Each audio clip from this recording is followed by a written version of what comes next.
crew? Welcome back into the Agency Therapy Podcast. I've got my great friend here, Apolo Mendoza. Apollo, what's up, brother? Just hanging out, Dave. Thanks for having me on. Yeah. I'm not as cool as Josh tries to make me sound. I promise you guys, but I'll try my best. I'll try my best. Well, here's the thing. I've been like collecting the Traffic and Funnels crew back into this podcast. Like the next couple episodes are like literally you, Nicolia. I'm probably gonna have Josh on top and Jake Grant back on at a certain point in time. Great like guys. all these guys that have taught me incredible things in sales. And I remember getting into the sales league. Yep. And then you were kind of doing some coaching inside of there. This is before you were at 7th level. Yes. And dude, you taught me so much in that like short amount of time that you were like really in depth and like doing a lot of coaching memories. there. Yeah, dude, way back. So would love to hear just a little bit about your journey, kind of starting at that Traffic and Funnel spot and then like how you've progressed. You're now the director of sales. Yeah, so we have like two main functions, right? Just the way, and we can get into this as well, is kind of the way 7th level is broken up into our sales team. Is we have our outbound, so this is going to be anyone like ripping dials or doing DMs, so like basic prospecting. And then we have the inbound, which is people booking in the calls. We have SDRs that have inbound bookings as well, like an implementation funnel. It's very interesting. It's role playing basically. Okay. And then we have obviously our inbound, like our sales team closers. So I manage anything inbound. So like basically the larger revenue producing arms of what we do. Okay. So director of inbound sales. So kind of like essentially like, hey, the application side of things, like all those applications come to you and then, you kind of, either like, do you do like a lot of grading with like the applications? Yeah. So more so what I manage now is part of it is training. So doing like the actual skills training, but then I also help implement like strategies, anything from like lead quality, like you're saying. Now that's going to be more of the marketing arm. I do help with the branch or like the bridge between in terms of like marketing feedback as well as like anything marketing saying is upcoming in terms of application quality, anything like that, helping give them feedback, but I don't do much of like the actual grading myself. Okay. Right. That's gonna be dependent mainly on the reps themselves filling that out. So I mainly manage like strategy. What can we do to either improve bookings? What can we do to make sure that the team's still producing, let's say if bookings were low, right? And then also the actual training component of that for the entire team. Okay. Right. So like data, looking for, I guess, trends, anything kind of covering that side of things. All the boring side. It is honestly, sales. it's definitely not sexy, but I will say the more that I've got into it, I have got a lot more appreciation for that side of things. For sure. Because like in the past, it was like, how do we get better objection handling, right? Yeah. And then you realize like that is a needle mover, but something like going from a 40% show rate for 5 reps to a 60% show rate. It's like, wow, we just added 200-300K out of nowhere. Yeah. You know what I mean? So I've taken a big appreciation for that and Yeah. understanding that side of things a lot more now. Well, I want to zoom into 7th level in a second. I know, you just didn't start as a sales director, right? Give me a little bit of that background. Starting at Traffic and Funnels, kind of expanding into, I think you even like went into some of your own stuff for a minute. Yeah. Talk to me about that. So 7th level, Traffic and Funnels was like, that was my first, like, I honestly kind of count that as like my first real start in sales career. Cause I sold cars and solar prior to that, but that was pretty much me just being a body. Right? I didn't really try. Like door knocking? Yeah, door knock. Oh yeah, man. I went all over Southern California for like from 2019 to 2020. I did like just right in Southern California, super hot out, full on jeans and jacket, everything still, man. That summer was like I show up to doors sweaty, you know what I mean? Try to ask them to buy stuff from me. Very scripted, but I wouldn't say I had a lot of skill. I was just super persistent there. And then same thing with car sales, man. I just showed up. I wasn't very good at it. And then found a sales mentor ad. You know what I mean? $97, buy the accelerator. So something similar to that. And then of course the upsell funnel, right? Of course. Yeah, what was it called? The certification. Yep, And I remember looking at my girlfriend at the time and being like, I'm so scared. It's like $500. You know what I mean? I wasn't making a lot of money. I never invested into coaching or anything like that. I remember being like, man, I'm so scared. But I looked at her, I was like, hey, if I invest in this, I'll make the most out of it. I'm going to do whatever I can. They said you can get a job after this. Like they'll place you somewhere.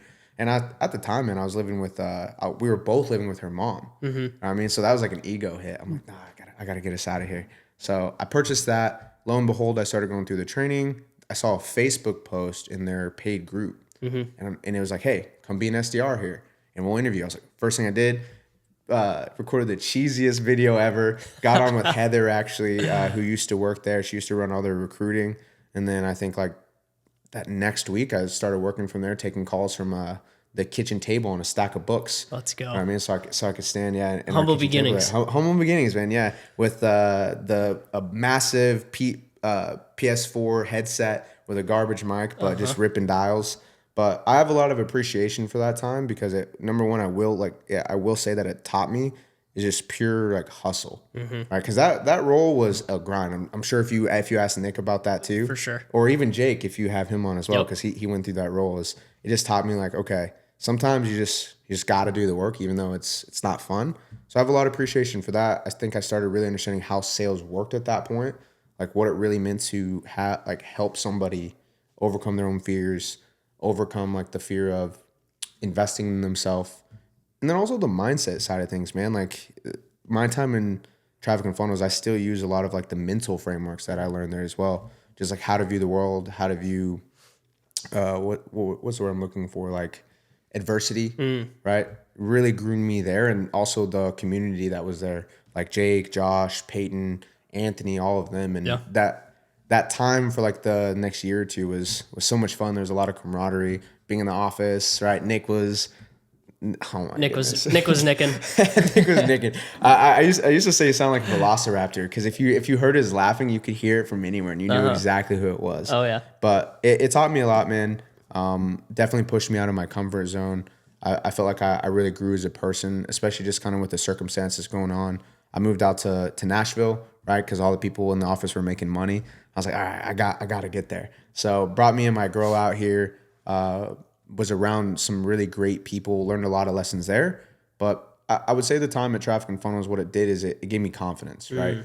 Because they were so big at the time, and they were kind of the person in that space for the coaching for a while, right? Yeah. So it was like you work there, it's like okay, you can work anywhere. You can go anywhere. Exactly, you can do whatever you want. So that really set me up for I think the rest of my sales career, like the good, the bad, anything that came from that. I felt like it just gave me that confidence that okay, I can perform, especially where I went from, going from basically terrible at sales to okay, like the grindy SDR role to closing, right? I remember I spoke to Joey, if you remember him, Joey Skipanic. Oh yeah, of course. Yeah, I remember we him. still talk today. Oh, there we go, yeah. You should ask him about this one time because there was like a little bit of like a dip, I think, in some of the production, some of the closers. And I'd been an SDR for so long, I was like, you know what? I feel like I can close. I feel like I can close, man. So I saw the opportunity and I messaged Joe. I just slacked him. I was like, man, make me a closer. I was like, I promise you, I'll outsell all of them. And like the next day, he sends me a voice note. He's like, all right, I hope you're ready, man. He's like, you're hopping on calls on Monday, full calendar. I was like, all right, let's get after it. Let's get after it. So I was really appreciative of that opportunity, man, because the first month was really great. That was like my first taste of like really good money too. I think the most I'd made like on like amazing month was like $7K. Yeah. And that was me working like 6 days a week. I'm in the office at 8. I'm leaving in at 8. Like I'm trying to sling deals. And then I had that opportunity and that's when I started making like 10, 15, some months 20. So that changed a lot about my life too and showed me that like, okay, that money is possible, right? I don't have to stay in this role. So again, super thankful for that. Transition from that, got connected with Jake and Josh. That was awesome. That was a great opportunity actually, because I was still I actually had to go back to an SDR role at a different company because they were like, yeah, we'll try you out as an SDR and like maybe you can work into closing. But I didn't feel like that was the actual plan. I think they just told me that to get me there. And then Jake and Josh were like, hey, we're doing consulting now. They start doing their own thing. Yep. And they're like, hey, do you want to come sell for one of our clients? He basically did a real estate coaching offer and like real estate marketing. He was one of the clients also at the same time as TSL. Okay. And so I hopped in that role. They kind of gave me the reins to the sales team in terms of like being the top guy there, man. And that's when I went from making like what I would consider like decent money, 10, 15-ish K to like making like 35, 40K months. Yeah, you know what I mean? Yep. And so for me, that was like, oh man, I made it. I was like, I'm bringing in the money, know? I was able to eat better food than I ever had. It was like the first time in my life I felt like I wasn't stressing for money. Yeah. You know what I mean? Where I wasn't checking my bank account every day. Yep. So I was super grateful for that opportunity. But again, I don't think I would have got there though, or had that opportunity if it wasn't for my time in traffic. I mean, even with that, I wouldn't have made the relationship with Jake and Josh. They wouldn't have trusted me. Yeah. They wouldn't have felt like, hey, like let's go type of situation. So I always think back on that time, obviously not around anymore, unfortunately, but it was such a good time in my life, and it helped build me in not just a salesperson, but just as a human being, I feel like, you know what I mean? Because especially with the pressure of working at Traffic and Funnels. Yeah, man. Right? High performance culture.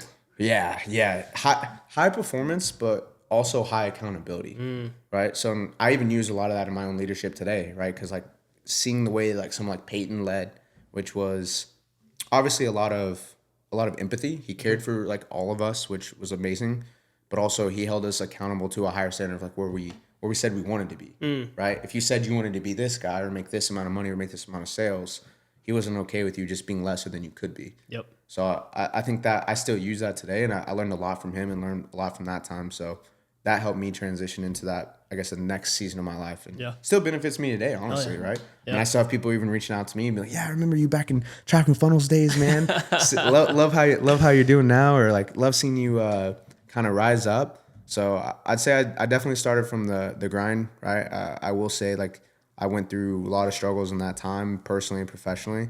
But I don't think I change it for anything, man. Yeah, honestly, man. I don't think I would. I love it. Yeah, dude, it was awesome, man. That's such a great story, man. And now fast forward to kind of today, like, you know, you entered into like the 7th level ecosystem. For people that don't know, 7th level, Jeremy Minor, I'm sure you've seen some of his ads. Yeah, probably. The cool hair, huh? I call him Mr. Tonality. That's pretty spot on, actually. Yeah. The NEPQ, right? NEPQ, yeah. Right? That's like the training system that they that's train like on. it's like it's less of a system, more of like a framework, right? It's kind of like the underpinning of all of the sales training that we do, right? Whether it's like B2B, whether it's like someone like you and me going through the training, right? But yeah, you're definitely right. 7th level, it's Neuro-Emotional Persuasion Questions. That's the framework that we teach. That's kind of like, I don't know. I'd say it's like kind of how with Taylor, he had like the reflexive selling, right? That was like his model. Yep. That's what we use for everything, right? Now that doesn't always mean every sales call will sound the same, but it's going to have like the same overall ideas or framework. Right, basically. structure, essentially. Yeah, exactly. Yeah. And it's funny because like you see these things and you're like, yeah, this is just intellectual property. Like they just put their own IP on, you know, putting the wrapper on, you know, what has probably been around for quite some time. But it's like, you know, people like Jeremy Minor have put it in such a great wrapper and like explained it in a way that it's almost like a 5th grader can understand it. I think that's what makes it so effective and why 7th level has grown the way that it has is because it's such a simple framework to understand. Right. Same thing with Hermosi's closer method. You know, Taylor's what was it? Reflexive selling. Selling. Yeah, exactly. Like all of these are like good frameworks, but they're explained in a very simple way. Yeah, and I think that's honestly the key of any type of, I mean, even like business, right? With what you do, it's like the more complicated something is, the more that has to go right for it to work.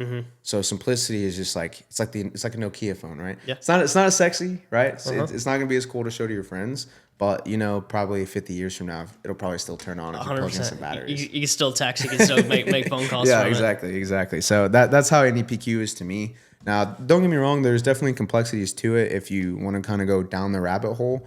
But man, like you're definitely spot on with Jeremy, and like the way he's packaged it is he's put it in such a way that it just applies to like so many different industries. Yeah. Right. I mean, you guys work with like hundreds of different. Yeah. So there's 168 recognized industries, right? We train, I'm pretty sure all of them. Right. So, I mean, there's pretty much, and I've seen it even in person. Cause like when I first found Jeremy, I was actually at Traffic and Funnels, right? I think Nick actually had joined his inner circle. Right. And so I'd kind of heard about him. I was like, oh, let's kind of see what this guy is about. Started watching some of his ads. I was like, oh, okay. Like this kind of sounds like how I would want to sell, right? Because I'm sure a lot of you listening, if you've been taught sales or maybe you have been sold to, maybe not very well, right? Most people have not been sold to exactly, right? You have this like notion of what a salesperson is, right? Don't take no for an answer. Push, right? What is it? Buy or die type of thing, right? And that sounds really good and it sounds fun, but you have to have a very specific type of personality to do that for an extended period of time, which is why most salespeople, realistically, I think it's like 6 months to a year that they stay in, right? Maybe not even that long. So for me, I like to think that I had that personality when I was doing it, but it was burning me out even, right? Like the hard closing, objection handling for hours, sitting here and trying to just like get someone to do something that they don't really want to do, or maybe like they do want to do, but you're not communicating well and you're triggering a lot of resistance. So the idea of being able to disarm people, right? Asking less questions, but asking better questions, the emotional sell versus super logical selling, right? Especially for traffic and funnels, right? Because we were selling to people that were business owners. I was like, I'm not a business owner, right? I'm not going to outsmart you about business. I'm not going to out knowledge you.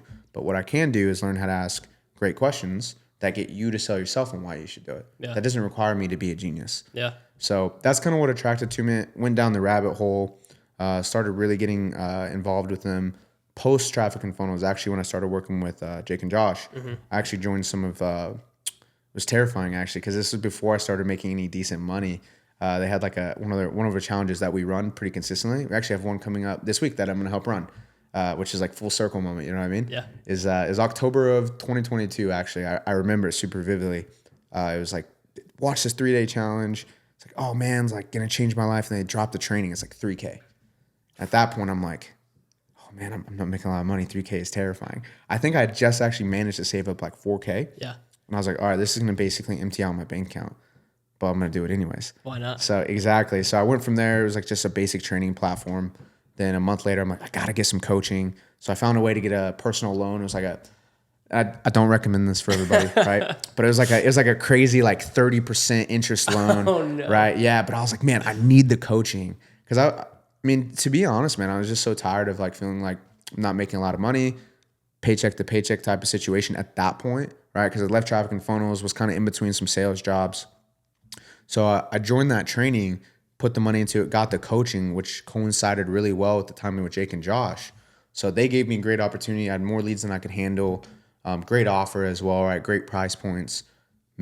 Paired with that training at the perfect time, man, it exploded from there. That's when I was like, okay, I feel really confident in this. And I think that was the first time I ever felt like, okay, I'm a true sales professional, right? Like, and that would actually have been around the time that I started doing some of the TSL stuff too.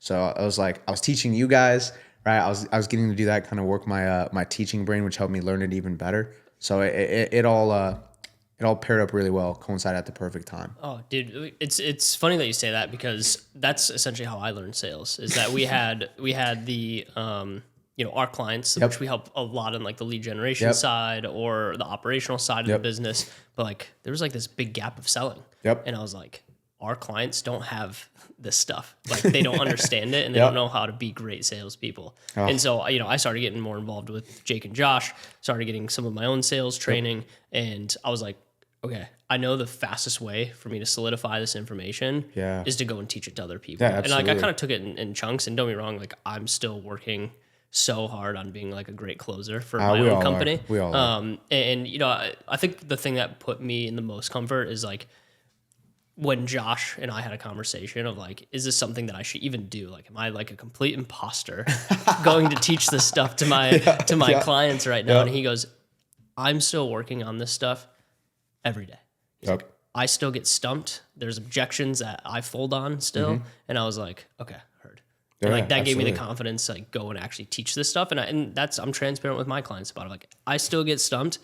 I don't know it all. I'm trying to still figure this out just like everyone else is, because you'll never be perfect. I'm sure they appreciate that though. 100%. And you said this on the call the other day of like, if you're closing out 100%, let me know where to write the check. Exactly. Hey, if you have the formula to close 100%, anyone listening to this as well, please find me. I will pay you for it. I promise. Right? If you have it, but most people just, you're just realistically not, man. There's so many factors that play into that. Like your price points. Like, realistically, if you're selling like 60K price point, what are the odds you're going to close 100%? Your marketing would have to be pretty much perfect. You'd be extremely selective. You would only let the best of the best through, which at scale is just not even possible. If you don't have an extremely like small business, I guess, but just not going to happen at all. No. So I would love to hear from you on this side of kind of going into the closing segment of things.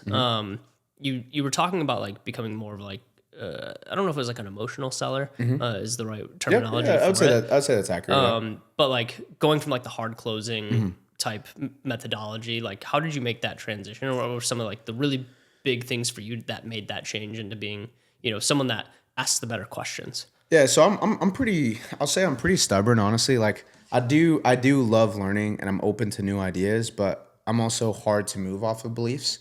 So what really helped me with that transition was like it logically made sense, right? Because if you look at human beings, even down to our most basic desires, like we do everything based off of emotion. Like if you really break it down to, it's like even for you, like business owner, right? It's like, okay, what percentage of businesses succeed? Like 5%. 5%. Yeah. Okay, so the odds are already against you. Starting a business. Like, so you have a 95% odds to fail. Yeah, So 90% of businesses fail in the first 3 years. exactly, right? So logically, if you were to just look at it that way, it's probably not a great idea compared to what? Going and working for someone else, having a salary, right? 401k, whatever it might be, benefits, right? But at the end of the day, there's probably something inside you, some feeling, something that you wanted to, something you wanted to feel, a belief you wanted to have, like whether it's your own view of yourself, how you wanted other people to view you, right? Whatever in that moment that drove you to make a decision that in comparison to like what most people would do wasn't actually super logical, right? But it made you do it. Yeah. And that's what probably kept pushing you when I'm sure business hasn't been easy every day. No, Right? it's still hard. Right. But you push through it because there's something in you that's driving you. Right? And when you think about that, that's persuasion in general. Yeah. How do you get someone to do something that they wouldn't normally do, right? Sales is change, right? At the end of the day, you're trying to achieve something you haven't achieved. That's why you're on a call or that's why you're looking into something, right? That could be something as basic as getting a new fridge, right? And people are like, oh, I can't sell emotion. I sell to business owners or I just sell cars. And it's like, yeah, but why is that person there though? Yeah. Maybe it's the simple thing like the window doesn't roll down. So they're just tired of doing it all the time. They're like, oh, the AC doesn't work. So I'm cooking all the time. I'm hot, right? There's a feeling, it's frustration. So when I started to break it down to that, it really actually started making a lot of sense. So I was like, okay, well, scientific method here, right? Let's put it into action. Let's try it out. And I just felt like my conversations were so more like, they just felt simpler. They felt more real. I felt like I was connecting with people. I was being more of a human being, less of a salesperson, right? Because that is one of the biggest things that we kind of push against is like the salesy type of salesperson because it's all about our product, right? It's all about us and what we do. But sales shouldn't be that way, right? One of the best things that Jeremy has ever said that really resonated with me is sales is not something that you do to someone, right? It's something that you do for someone. And if you view it that way, it's like you really start to understand, like you have to understand their motivation, what drives them, their emotion. So over like 4, 5, 6 months of going through the training, starting to watch kind of Jeremy's stuff, it just made logical sense to me. So at that point, I was just sold. I was all in. I was like, all right, this is the way that you do sales. This makes sense. I'm just going to commit to it. And I mean, I'm obviously glad I did. It ended up being very lucrative, right? But also, it just made me feel so much better about what I was doing. I didn't feel salesy. I didn't feel burnt out. Yeah. I felt like I could kind of like do my job without feeling like stressed all the time. That was really the key component to me. I have some friends that listen to this podcast, and I actually did one with one the other day. His name's Nick Shackelford. Yeah, I know who he is. Nick, if you're watching this, pay attention to this part because this is for you. But from his perspective, he has a really hard time with like the challenging aspect of sales. Of like, and for me, like the way that it was explained to me is there's a difference between pressure and tension. Yeah, absolutely. In a sales call. And I would love to hear like your perspective on this because I think you could explain it better than I possibly could on that side of like challenging someone can be effective in a sales conversation. To like, kind of help them get out of their own way and get the result that they're actually searching for. Yeah. So I would actually add another layer to that. That's actually a great point. This is one of my favorite things to talk about, funny enough, is challenging isn't only helpful in a sales call. It's almost the biggest part. Because like to add value to a sales call, if we're having the same conversation, for example, if a business owner gets on a call with you and you're just reiterating the exact same thing that they came to the call on, like that they already knew that was a problem. They already knew about that. But if you challenge them to maybe change their perspective or view something a different way, you've added value to their life, to their business. That's only going to come through from challenging someone's view of the world. Now, you said there's a difference between pressure and tension. Absolutely. So there's external pressure, then there's internal tension. External pressure is me trying to get you to do something for my reasons or trying to convince you to view something the way I view. It's selfish. Exactly. Internal tension is me leading you to the understanding what you need to do. For example, let's take like a like a super basic objection, right? Which is, Let me think about it. Okay, that one's a little bit more nuanced actually, because there's a lot that goes in there. Yeah, there's a lot of directions for that one. Yeah, so yeah, because that's normally never the real objection. And we go on that for hours. But so just for simplicity's sake, let's say It's too expensive. I don't have the money, right? Yeah. Similar to that, yeah. I don't have the money. External pressure is like, well, like, don't you think you should find the money so that you can do this? Like, so you can get the training? Like how are you going to provide for your wife like that? How are you going to grow your business, right? So like, how can you find the money, right? And they can feel that you want it for you, not them. Internal tension is like the exact opposite. It's like, okay, well, like, what has led you to believe that the lack of money that you have is the reason you can't have what you want to have? So now I'm forcing you to come to grips with your own beliefs. So now that raises the tension inside you. Or a beautiful question would be, but what happens if you continue telling yourself that your current financial situation is the reason that you'll never get where you want to go? What happens at that point? Now I'm creating that tension inside you where they're really considering that. Like, yeah, what happens if I do think that way? Where does that lead me, right? Well, I got to do something about this. Because if I don't, I'm going to be in the same place. So I don't even need to tell you that. That will lead you to that belief. And if you come to that belief yourself, you're far more likely to be committed to it. It's what's the old saying? A mind changed against its will is a mind unchanged. It's that same concept. That's why people get refunds. That's why people get buyer's remorse, or they freak out and like, oh, I can't actually do this. That's a great example for anyone listening to this. If that ever happens to you, to go back and audit your sales process. I would be willing to bet there was a part of that where you kind of hammered them into buying versus leading them and getting real buy-in from them that this is what they believe they should do. So that, in short, that's basically the difference between internal tension, external pressure. Because if you challenge someone for their reasons and you ask challenging questions, you don't say challenging statements. Yeah. You ask challenging questions. They're ultimately going to either, one, cave and realize like, you're right, I got to do something. Or they're just going to realize they're not about it, right? They're going to realize, oh, maybe I don't want this as bad as I want to. Yeah. And that's okay too, right? That's a totally acceptable outcome. Yeah, absolutely. As long as it's like the honest thing. Yeah, as long as it's the honest thing, right? It's like that's a big belief. It's like, if you don't say you want things that you don't actually want, self-honesty is like it's a superpower. Yep. Right? And so asking those questions sometimes lead people to realize like, oh, you're right. Like, this is not actually important to me. Yeah. I don't actually want this. Yeah. And it's like, beautiful. We're having a real conversation and that's all I could ask for. Yeah.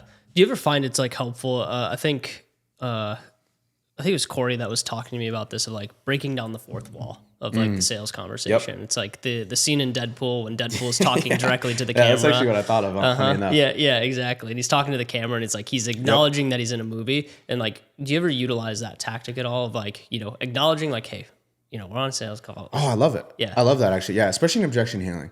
For anybody listening too, I love objection handling. I know I probably shouldn't, but it's a blast for me. Breaking the fourth wall in that scenario is like, I'm trying to think. It's like, yeah. So do you know what like that belief actually is? Like, let's put this aside for a second. Do you want me to like walk you through what's actually going on? I do. Right. And they're like, yeah. And then they're like, yeah, I guess.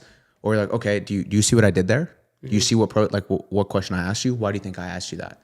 Right. So it is a tool for sure. You just have to know how to use it and when to use it. Otherwise it can seem like you're kind of, it sounds silly, but it can be kind of condescending if you use it too much. Yeah. Because then they're like, hey man, like I'm just here to like buy some training or something.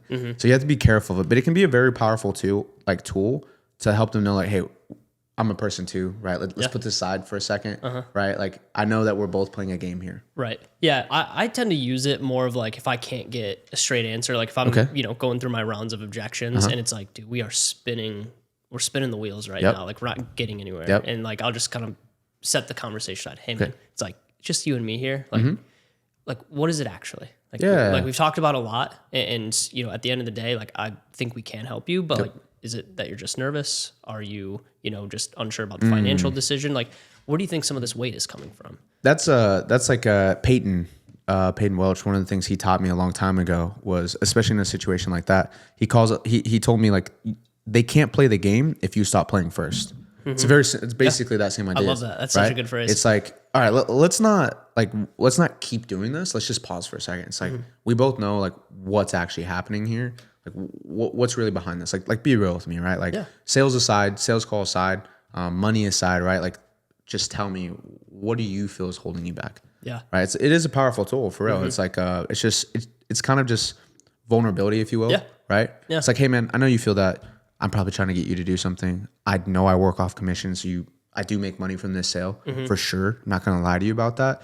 But also, we're having a real conversation. You do actually need this, right? So like something similar to that is it's like tactical vulnerability, right? It's that type of situation. I think it can be powerful for sure, for sure. It's so good, man. If people are trying to like kind of get into the sales world and understand these methodologies better, obviously 7th level is a great place to start learning these things. But say someone's kind of just getting their start and they're like, 2020 Apollo. They're just like, dude, they're scrapping hard. What were some of those like initial resources or like places that you would go today to like start to learn this stuff potentially for free or low dollar amounts? Yeah, absolutely. And to be fair, right, this may sound counterintuitive because I sell sales coaching, right?